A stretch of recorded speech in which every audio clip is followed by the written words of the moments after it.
Welcome to The Advisor with Stacey Chillemi, where we dive deep into personal transformation, emotional resistance, and the stories that define who we are. Today, I'm honored to have Andrew Kirkland as our guest, a man whose life journey is nothing short of astonishing. Andrew is the author from Kingpin to Kingdom. It's a gripping memoir that chronicles of his transformation from a multi-state drug trafficker, managing his empire of 78 million in annual drug sales, to a redeemed man devoted to sharing God's message of grace, hope, and transformation. His life once revolved around money, power, survival in the streets, but one desperate prayer captivated him into a new chapter of his redemption, faith, and purpose. Today, Andrew leads Bible studies, he volunteers in prisons, and he speaks to audiences from all walks of life, shining a light in the darkest corners and proving that no one is too far gone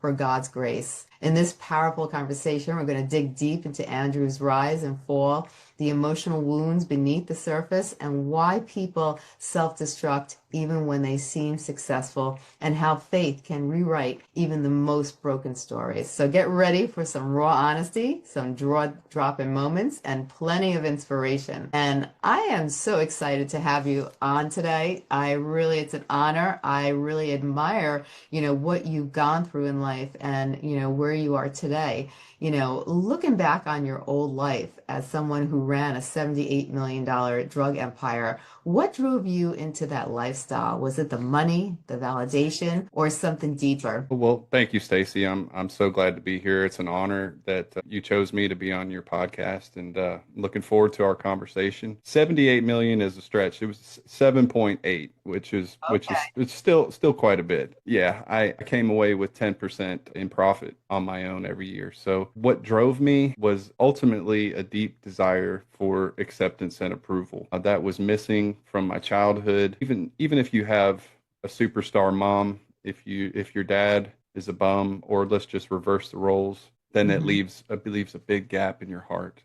And when people don't understand that, when they don't have proper counselors or people that listen and can nurture that pain, then it manifests in all types of ways, whether that's drug addiction, sexual addiction, taking 1,000 selfies every day for likes, whatever it manifests in. For me, it was, I needed to find a group of people that said, I'm proud of you, you're valued, and you're one of us, because acceptance is our number one need and rejection is our number one fear. And so I used drugs as a means of finding my acceptance. Wow, that's powerful. Now, you've mentioned some feelings of untouchable during your drug trafficking days. Was there a moment when you felt that cracks were starting to show? Oh yeah.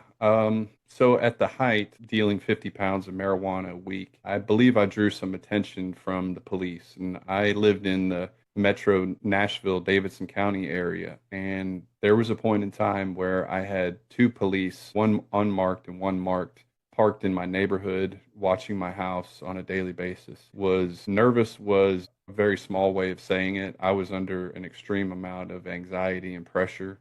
Um, I even took all the drugs and money and got another house, what we call in the drug world a stash house, and then started operating there. But that imminent danger, and I always used to say, I'm smart, but I'm not smarter than a room full of cops. So Right. all that has to happen is either me or one of my partners making one mistake, and it'll all come crumbling down. So you've been to the dentist to get an x-ray, those lead vests that they put on you? That's how I felt 24/7. Wow. And I smoked copious amounts of marijuana, which usually for the average person can relax you.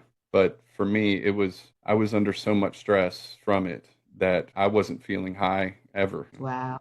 Now, what emotional wounds, unmet were needs were you trying to fill while chasing the power of validation in the streets? Great question. My father rejected me over and over and over again. Even though my parents were married until I was 13, he was gone away from the house with other women more than he was at home. So I was his fourth child in his third marriage, and there was many words that he would say, "You're my favorite child. I love you. I love you the most," but there were never any actions that followed it. And so many times, Stacy, he would promise to come and pick me up, promise to come and take me somewhere. But these were the days before cell phones, before beepers. So you just had to wait on somebody. And I remember so many times that I'd be outside until the sun went down and my mom would come outside and grab me and say, he's not coming. And it's bad enough for that to happen once, but for that to be cemented into your identity over and Yeah. over again, that left me saying, there's something wrong with me. What is it that I'm doing that's making me unlovable, that my dad doesn't want to spend time with me? So it really culminated down when I joined the Navy to be like my dad. He was a 20-year veteran, and I remember I'm 21 years old, and I can't, my ship went from Norfolk down to Florida. That's where my dad lived. And I called him and I told him that we were going to come in. This is an aircraft carrier, so it's a big deal. And I said, I'd really like for you to come. And he agreed, right? And so I believed him, always believed him. The day came where the ship ported in Jacksonville, and I called my dad and he didn't answer. And I kept calling. I eventually called one of my half brothers and he answered and he said the same thing I'd heard all my life. He's with a woman. And I had blocked this memory out, but I called my mom right after that, and she told me what happened. And what I said was, he didn't show up. No one will ever hurt me again. And at that moment, something switched in my mind. It's what they call psychopathy. And I stopped feeling emotions other than pleasure and anger from that point on. And I went into this autopilot mode of seeking validation and approval from anyone that would give it to me. So that's the path that led me to where I'm at today. Wow. Now, can you share the story behind the desperate prayer that changed your life? Definitely. So fast forward, I'm in my mid 30s Mhm. and I'm making 60,000 a month. And I've done that for years. You know, making 10% of 7.8 million will give you everything. And I found it completely empty. Once the materialism was, I'd have everything that I wanted, nothing made me happy. The sexual relationships were no longer gratifying, and that timing between having sex and needing it again became instantaneous. And I realized that the way I was living was without purpose. It was only taking. And I was tired of being angry and unfulfilled in life. I grew up in the church and I grew up knowing God through Jesus. And I hadn't talked to God since I was 13. I dropped my son off at school and I was just driving and I had this yearning to pull over and talk to God. And I believe that was from God. And I cried out to him and I said, I haven't talked to you in 20 years and I don't know what to say. And I'm crying. And I said, I just repented. You know, I wanted to turn from the way I was. And I said, I'm an evil person. I admitted who I was and I asked him for help. And I said, I kind of made a bargain with God. I said, if you can get me out of this, I'm at the top of the ladder. If you can get me out of this, my life is yours. I'm yours. And that was the prayer. And he made it come true in a wild way. Now, what led you to say those words, God, if you can get me out of it, out of this alive, I'll give you my life. Those words are rooted in the faith of Christianity. It's about surrender. It's God gave his life for us so that we Right. could give it to him. Mhm. And the purpose of our life is to give our lives to God. It's and the book I read, The Purpose Driven Life, the first words are, it's not about you. And that was astonishing to me. So I knew that it was all about surrendering the control of my life and giving over what they called the lordship or the control of my life to his life. And I had never done that before. As a child, you don't really understand what lordship is. Mhm. You live under your parents' authority, and it's giving up your control and giving it over to that higher power so that he can start calling the shots. It's getting out of the front seat, driver's seat, getting into the back seat Right. and saying, what purpose would you have me do with this life that you have given me? This time, this talent, and this treasure is now yours. And Mhm. I started practicing living that out, which is the Christian walk is not easy because he's built his image onto us. And that Mhm. means we want lordship. We want control of everything. So it's an everyday struggle of getting over that I'm in control and handing it over to him. Yeah. Wow. Now, so after you spoke the prayer, how did you begin to see God's word in your life? Like, were these moments when you doubted the process or yourself, like, when you go deeper into it, like, what were those moments when you started to go through the doubting process? Well, okay, so 2 weeks after that prayer, so I had weekly trips. I would send my driver to Colorado to pick up 50 pounds of marijuana. He would take $115,000 in my cash to go purchase it. And this was through years of setting up this process. So I saw him working in the fact that 2 weeks after that prayer, I got a phone call from one of the people that was on the bus. He would take a microbus of people, and it was lost communication with the driver. Then I got a call from a Greyhound bus station. One of the riders, one of the passengers, said that they got arrested in Nebraska. Wow. Yeah, and the driver coincidentally had a warrant out of the county that I was drug dealing. He never told me about that warrant, and so it was very scary to hear that everybody except for my driver was released, and I immediately started to panic because this is now a federal case, right? Money like that can't be just transported, and there's going to be some questions, and those questions could lead right back to me. I met those guys at the Greyhound bus station in Nashville, and I got them to show me the paperwork that they had gotten from state of Nebraska, and the one that really made me shake was Department of Homeland Security. Because if Wow. it's over $100,000, then you have to involve the feds.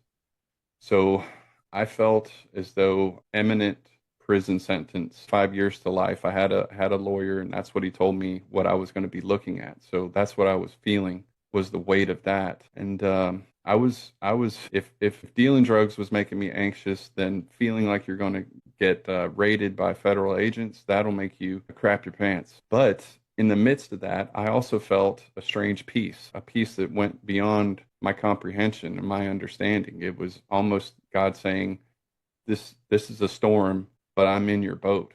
Don't Mhm. worry. Trust me. And here's the cool part of the story. So after the money was gone, I had very little product left. And I called my financier who lived in Colorado.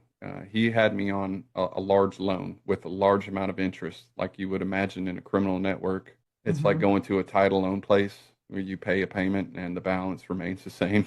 I had owed him, I was still at a $30,000 debt to him. I called him, I told him what happened, and I told him that I was done. I mentioned that I prayed about it, and this guy is an atheist. And one of my partners, I called him as well. He was buying half my inventory on a weekly basis. I called him. He lived in Davidson County. 2 days later, they showed up at my house in Davidson County, and they didn't treat me like the boss that day. They walked in my house, they sat me down in my living room, and they confronted me, telling me that I was going to continue doing this. The finance guy told me he would loan me another 100,000 to get another driver and to continue to pay off this debt. And my partner insisted that I manipulated him into this lifestyle and that I owed him. Well, at that point, the only thing I had was God to help me in that situation. And so I dropped to my knees in front of them. I closed my eyes and I threw my arms to the sky and I cried out for God over and over again. I left myself wide open for attack. And guess what they did? They got up, they cursed me, and they walked out of that house. And I never heard from them again. That Wow. that's the foundation of my belief in God, and there's no other explanation in the world that these guys who didn't believe in God had the fear of God put into them, and they Mhm. exited my life. And that's, I doubted God for a little bit, but since that point in time, he's right here behind me. He's got my back all the time. Wow, that's amazing. Now, what was your hardest part about walking away from your lifestyle that you built? VIP everything, $10,000 trips, unlimited drugs, prostitution, strip clubs, going into the mall and picking out anything I wanted. That was fun. Like they say, sin is fun for a time, and then comes consequence. The allure of the money was great because it offered security, but then I realized that that wasn't making me happy. So it all just lost its luster for me, and I started to see life completely different. And I wouldn't say I lost my ambitions, but my ambitions have changed from trying to retire early with millions in the bank and go on to sit on a beach and drink Mai Tais to Yeah. I need to help other people find their purpose. And I believe that purpose is only rooted in God. I firmly believe that God created us for a purpose with talents to help other people with. And when you can do that, like you found your purpose, Hmm. and it feels better than anything else in the world. And I believe that's the way that God engineered us, Hmm. is that we are a funnel to help other people, people that, like we were talking, people that want help. Right. It's so true. Now, you described yourself as a man transformed by God. What were the key moments or realization that solidified your faith during that transformation period? Seeing that the Bible is not just a list of rules and regulations, but Hmm. I started to see it as an instruction manual for a happy and a healthy life. People can read the Bible all day and they can think of who else this is going to help, but until you actually view it as an instruction manual for a happy life, then Right. you start to apply those things, and it teaches us so much about sociology and psychology, how much alike we are in what drives us. And then I Hmm. started applying that to myself, and I started seeing this growth from being a person with psychopathy who had no feelings and no emotions to somebody who could cry at a 30-second commercial about kittens. And the first time I actually could feel love again, still I was holding a child on my lap, and I was at church, and I was watching this child, Hmm. and I started to feel something that I hadn't felt. And I was a married man, but I still didn't have these feelings. Yeah. And when I felt love like that, I knew that I was on the right path.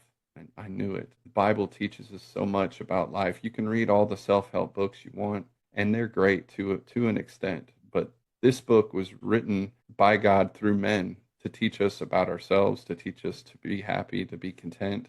And when I started actually applying it and living it, it Hmm. works. It absolutely works. Wow. Now, many people struggle with the concept of redemption. What do you say to someone who feels like their past makes them unworthy of grace? Well, we'll define grace. Grace is giving somebody what they do not deserve. Right. So if you say I don't deserve this, then your answer is true, right? Because it's God given, and mercy is God not giving you something that you do deserve. For me, I deserve to be sitting in a prison, in a federal prison, but for some reason God showed me mercy and grace. If some I want to use my book and my life as an example of I'm the worst of these. Hmm. I had addictions of crack cocaine, methamphetamines, club drugs, of using sex for approval. I've been homeless, I've been jobless, I've been in the worst condition. If you say that yours are worse, then all I can say is God's grace is greater than that.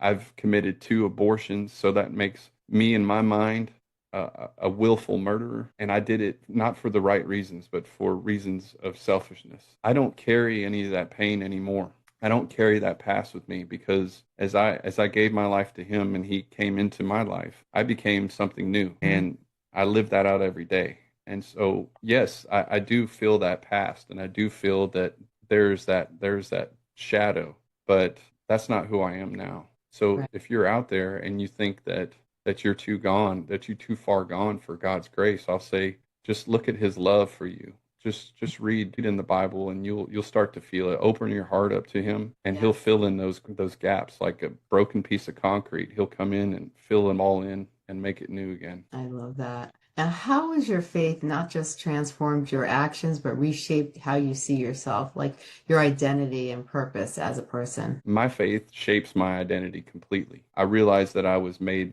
by him for him, and that makes my purpose for him so much different than personal gain. It's transformed my character, and spiritual growth, personal growth is something that I put to the height of who I am. I'm actually addicted to that growth. I'm no longer addicted to drugs. I'm addicted to spiritual growth now. So faith is believing in things that aren't seen. But as you grow closer to God, those things that aren't seen, you see them manifested through other people, through him working out things in your favor. When you're not praying for the lottery ticket to win, when you're actually praying for a brother or sister to be healed, and it happens.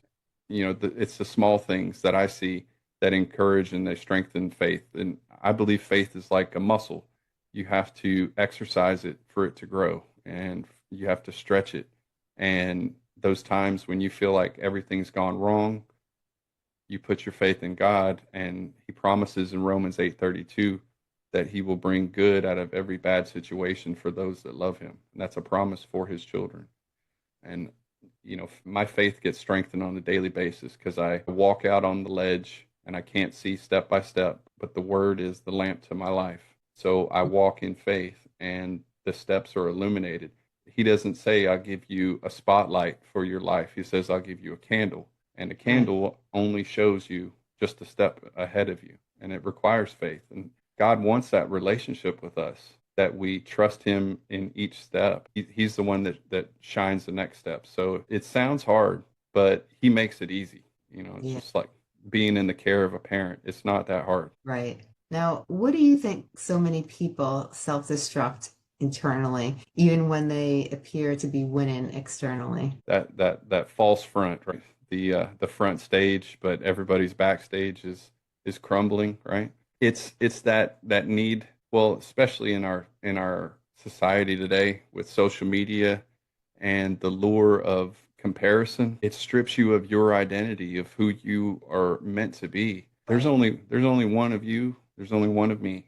Even if you're twins, there's still only one of you. Yeah. And God didn't make me to be like you or you like me. And so Right. when we try to fit ourselves in other people's boxes, we end up confused and frustrated, and we feel less than when we compare ourselves in our looks and our treasures, and we become disillusioned. How could you not be unhappy if you're always looking for the next thing to fulfill your contentment? I think what it comes down to is a personal level of contentment. Yeah, I don't think that can be found in the world. I really don't. I agree. Now, for you, what was the biggest emotional wound that needed healing, and how did your journey of transformation address it? My biggest wound was my dad rejecting me over and over again. And the biggest healing from that was leaning into what God says about me. He says that even if your own mother and father reject you, I accept you. And Mhm. that I started leaning into that promise. And I started leaning into the fact that I was not a mistake, that even before I was born, that he knew every hair on my head, that he chose where I was going to be born. Thank God I was born in the United States. He chose when I was going to be born, and he chose what talents I would be given with. And that was the biggest healing when I stopped looking at the world for my approval, and I started looking at the creator of the universe. He's the boss. He's the best. I like me? God likes me. And if the world doesn't like me, what's their problem? It's not my problem. I'm focusing on personal growth and spiritual growth and getting better every day. Mhm. And so if somebody rejects me now, I don't have a deep wound in it. I actually realize that that person is coming from a place of hurt. Right. And then I want to help that person. So I pray for that person. I ask for opportunities from God to help me help them if they Yeah. want it. I love that. Now, in your opinion, is it true healing possible without the reconnecting of one's spiritual side? I believe that willpower can go so far. I believe that, there's great benefits of AA and NA. I saw counselors, and I believe that does help.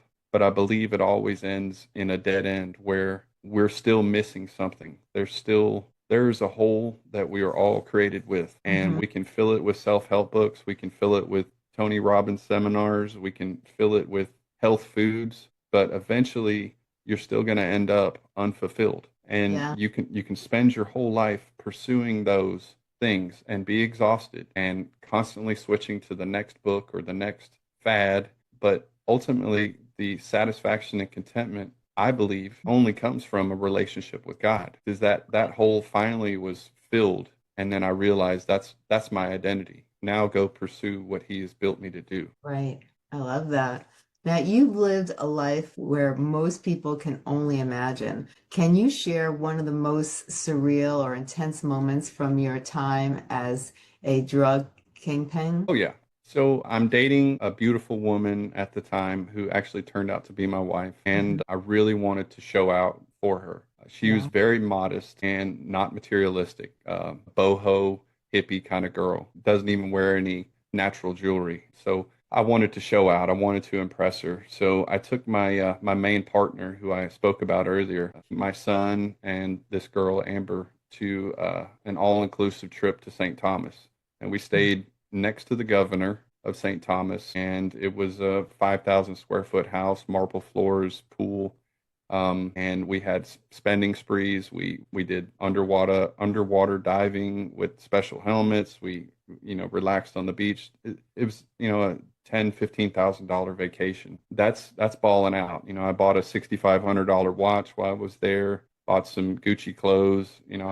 Living what they would say the Instagram lifestyle. And if I had taken pictures of myself then, I'd have been a social media hit.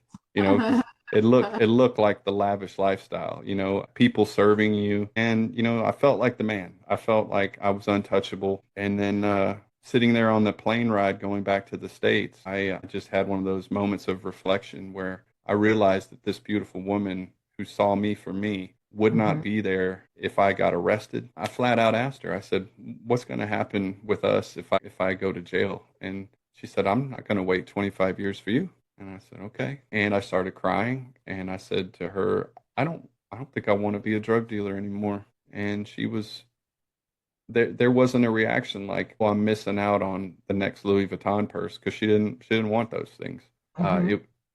She was thankful. And so uh, on a side note, what also felt good to me was going to the strip clubs and I would spend $5,000 a night on just, I would go just so I can embarrass the other customers there, that when they would go throw money on the stage, that I would throw a handful of money on the stage, that all the girls would be sitting with me and my crew. And I just wanted to be that person, that man that everybody looked at. And money will do that. Money will do that for a time. Right. It's so true. Now, were there moments where you felt fear or paranoia knowing that risk came with your lifestyle? Absolutely. Every single day I felt fear and paranoia guarding every one of my steps. I had not only a smartphone, but I had two burner phones, and I had very strict rules with my customers. Everything I did, Stacy, was to protect myself. Every move I make, I was trying to be ahead of the police. But again,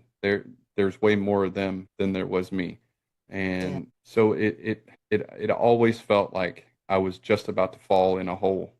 And so it was only when I was out of town on a trip that I actually felt some level of comfort in what I was doing. But Mhm. that was, I could only be gone for about a week at a time, because the business I was the main cog in it. So I had to be there, and I had to be orchestrating all the moves. So Right. it was not worth the money for the stress. I lost years all my life for the amount of stress that I faced. Wow. Now, how did your perspective on those wild experiences change after your transformation? They sin was fun, but I found that this life now is more fun. That living a simple life, it sounds dumb, like just going to work and enjoying good food and drink and enjoying the fruits of your labor. Like Yeah. that sounds boring, but the Bible says that the simple life is the happy life, and that the flashy life is constant comparison. It's constant upping the ante.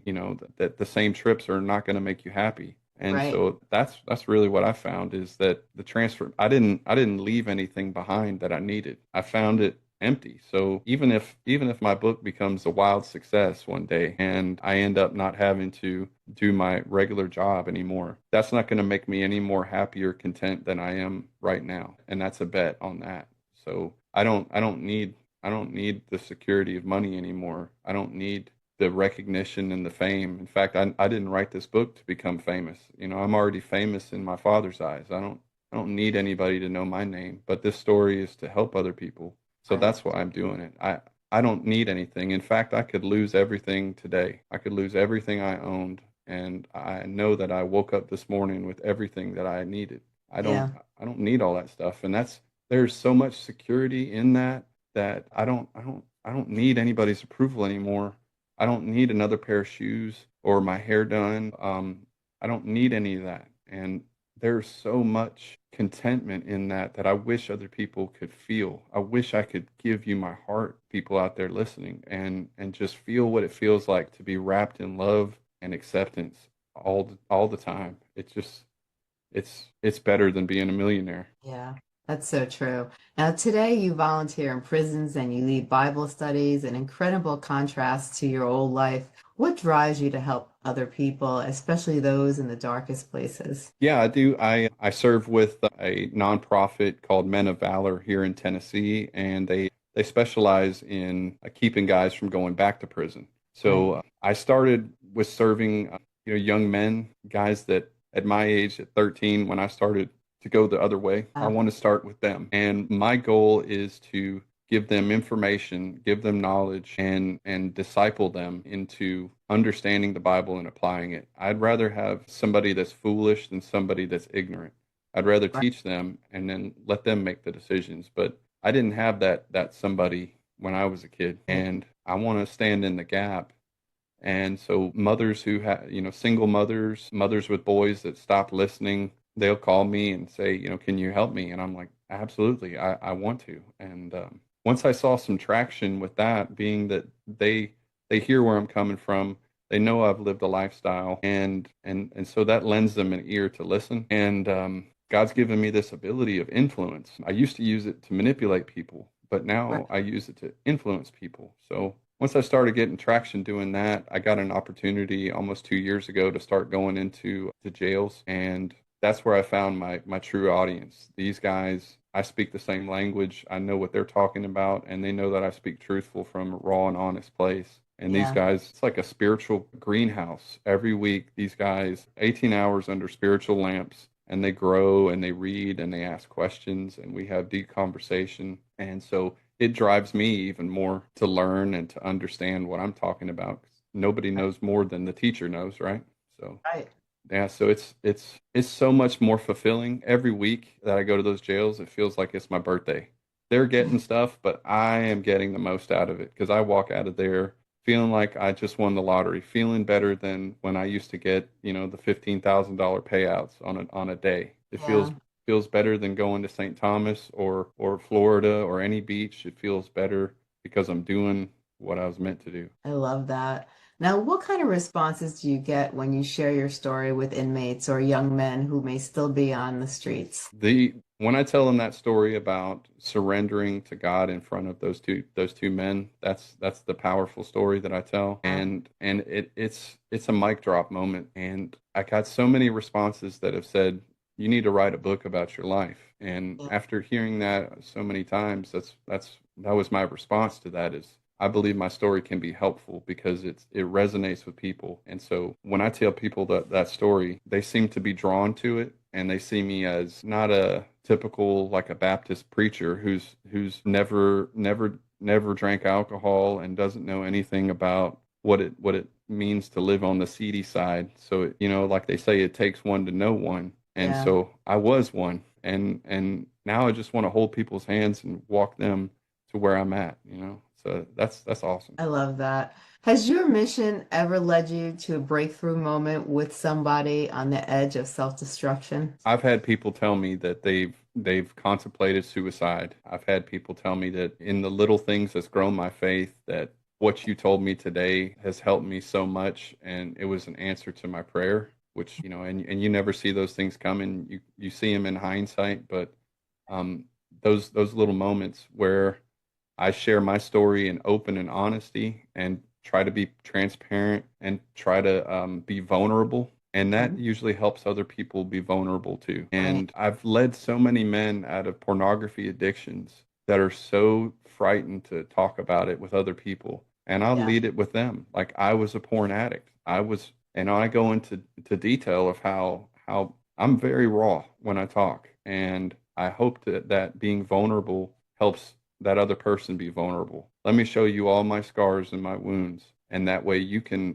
open up, and it always helps. I mean, just recently, a guy opened up to me, a guy the same age as my son, and I just started asking him questions, and uh, I started revealing my problems and my past and my addictions and Yeah. why I did it. And he said, "Why are you talking to me about these things?" He said, "I've been struggling with this so much." Hmm. And he's crying on the phone with me, and now he's given up pornography, and he's asking me daily for Bible verses to encourage him. So those little wins, and you never know what you can say to somebody that can get them right off the edge of feeling that they have no value, and that Yeah. the world will be better off without them. And I'm here to say that's not true at all. You were created for a purpose, and you need to live it out. You need to find out what that is. Yes. And when you keep coming up empty, then go to God and you'll actually find it. In your memoir and your work, you emphasize that no one is too far gone for God's grace. Could you share a moment where you witnessed someone into that truth? I was, I mentioned that I had been a part of two abortions, and I wanted to start doing something to give back, to save people from that ultimate pain that you Yeah. feel after that happens. So I started volunteering at the place where I actually paid for two abortions. And that means that I would stand on the outskirts of the business, and as people would come in, I would, I'm not holding a sign and yelling at them. I'm not belittling them. I'm not condemning them, because there is no condemnation from these lips, because I've already done it. It's, can I just talk to you for a minute? And, the guy's girlfriend had already went inside, and I'm begging this guy through the fence to talk with me. And he got out of his car, and, there were some words of anger. But then when he heard my vulnerability about what I was happening, he said that there was nothing that was going to stop what was going on inside of there. But I offered him the forgiveness going forward from that. I talked to him that there is grace beyond sin, and that there's a God out there that loves him no matter what he's done.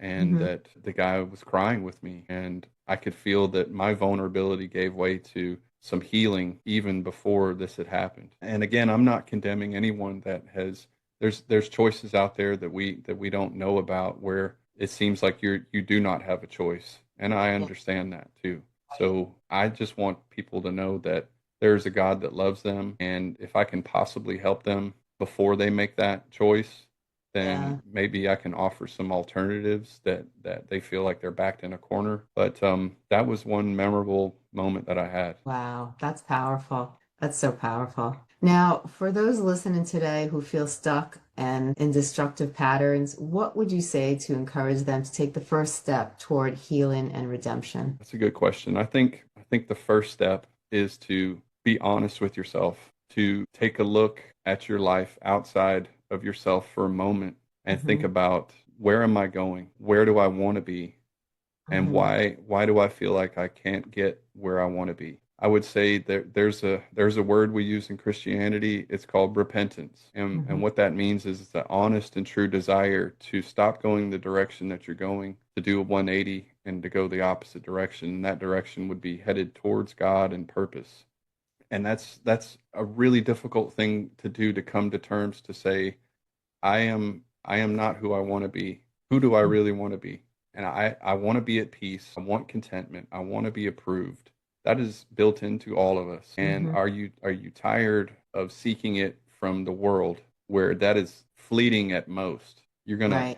You might get fame and fortune for a moment, but then it escapes you. And I would say, look to God for who you are. Look to the instruction manual. When you get a big fancy stereo and it's got 50 buttons on it, and you don't even know how to turn it on, what do you look at? You look at the instruction manual. And we Right. have an instruction manual, and it's called the Bible. It's not rules and regulations. It's a pathway. It's a map Mhm. to a good life. And God doesn't want to dominate your life. He wants to enrich it and give you abundance.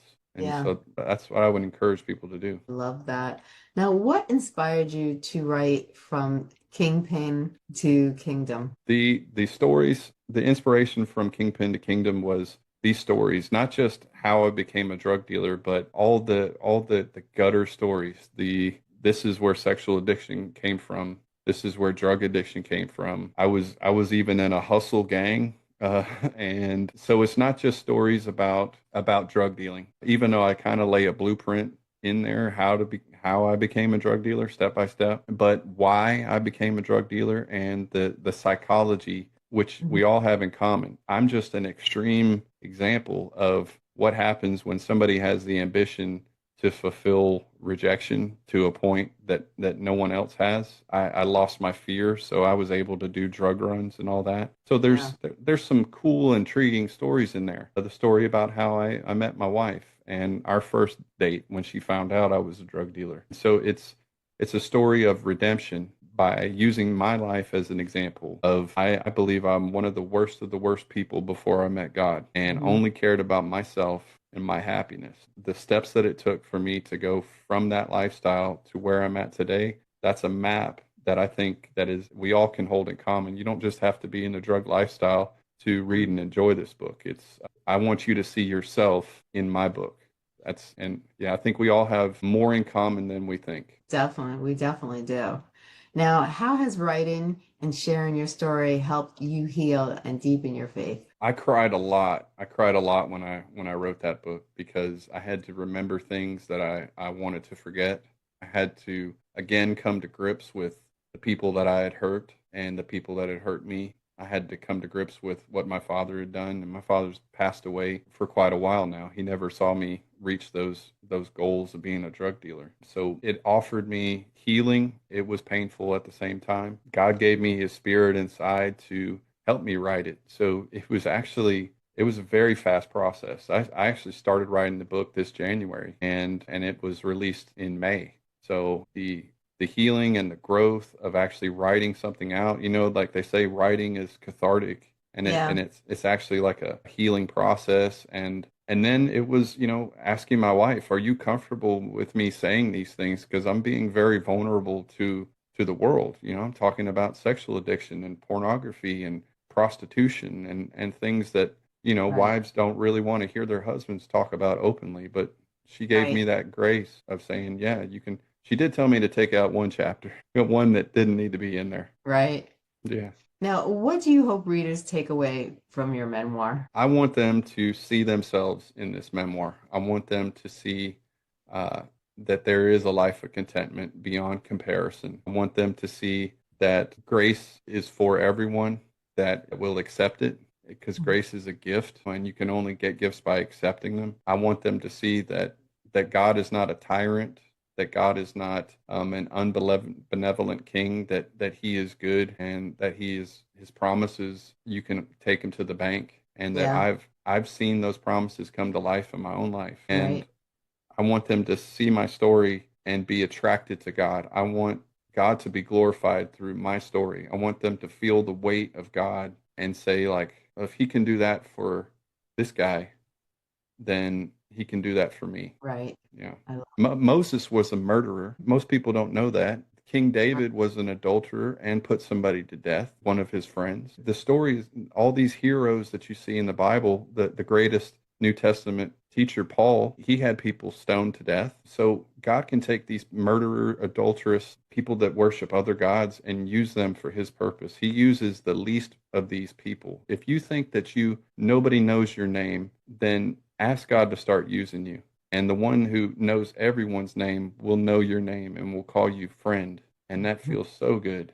It feels so good. So I've stopped living for that contentment from other people and that approval. And it's so freeing. I want people to have that. I love that. I love that so much. Now, can you tell us if you had to take today's conversation and you wanted to emphasize on some important factors, what are some things you want people to remember from our conversation today? I really want people to know that they have value, that they were created by God and for God. And in order to feel that value, you've got to lean into God and stop leaning into the world for you to hear it from the world Right. because you may hear it, but it's fleeting and it'll be gone and it won't fulfill you, to be honest. I want people to feel contentment, true contentment, where with very little or very much that you're content, that you're not looking for the next thing, that you Right. stop the when and then mentality. When I Yeah. graduate, when I get the job, when I get the Porsche, when I get the 3,000 square foot house,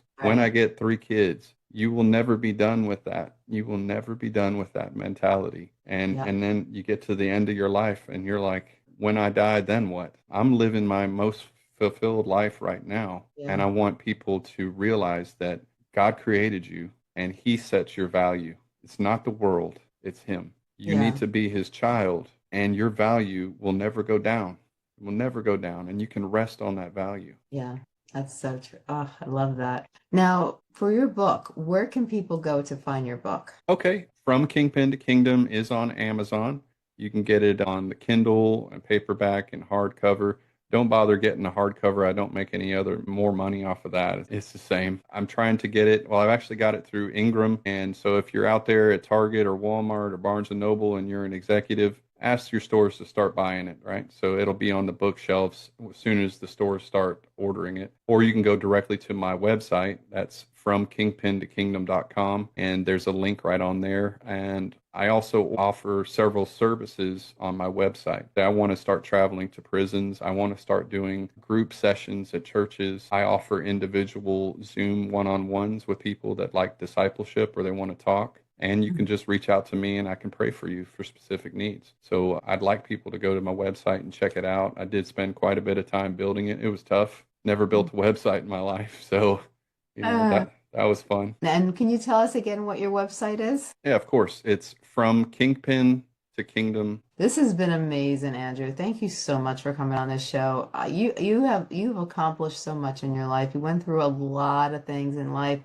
You searched for fulfillment. You went through a lot of obstacles in life. You did things that you regret now, but you've overcome and asked for forgiveness, and now you put it behind you, and you're taking what you learned to help others live a more fulfilled, life that where they can live life and they can, really succeed and not stay in that area where they're around people who are going to pull them down and give them the opportunity to put themselves in situations where they can grow and they can fulfill their happiness and joy and really build and become the person they really wanted to be all their life. So I really commend you on everything you're doing, and thank you so much for coming on the show. I really appreciate you and everything that you've done. And you took an experience in your life, you turned it around, and now you're helping others. And to me, that's just priceless. So thank you so much. It's been a pleasure, and you asked some really good questions and drove some things out of me that I didn't think we'd even talk about. So I just